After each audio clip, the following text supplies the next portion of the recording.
டெல்லியில் 1927 மார்ச் 20 முஸ்லீம்கள் மாநாடு நடந்துச்சு. அதில் அவங்க வச்ச 4 கோரிக்கை என்னென்ன அப்படின்னா, பம்பாயிலேருந்து சிந்து பகுதியை தனியாக பிரிப்பது. ஓகேவா? பம்பாயிலேருந்து சிந்து பகுதியை தனியாக பிரிக்கிறது. தென் பலூச்சிஸ்தானையும் அதன் எல்லைகளையும் சீர்படுத்துவது. பலூச்சிஸ்தானையும் அதோட எல்லைகளையும் சீர்படுத்துவது. அப்புறம் பஞ்சாப்லேயும் வங்காளத்துலேயும் மக்கள் தொகை அடிப்படையில் பிரதிநிதித்துவம் கொடுக்கறது. மத்திய சட்டமன்றத்தில் முஸ்லீம்களுக்கு 33 விழுக்காடு இடஒதுக்கீடு தருது.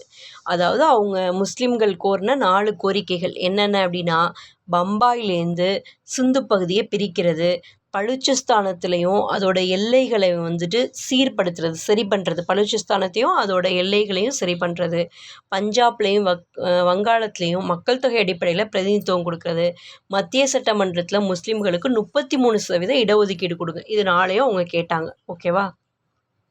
இந்த 4 கோரிக்கை தான் முஸ்லீம்களோட கோரிக்கையாக இருந்துச்சு. 1927 மார்ச் 20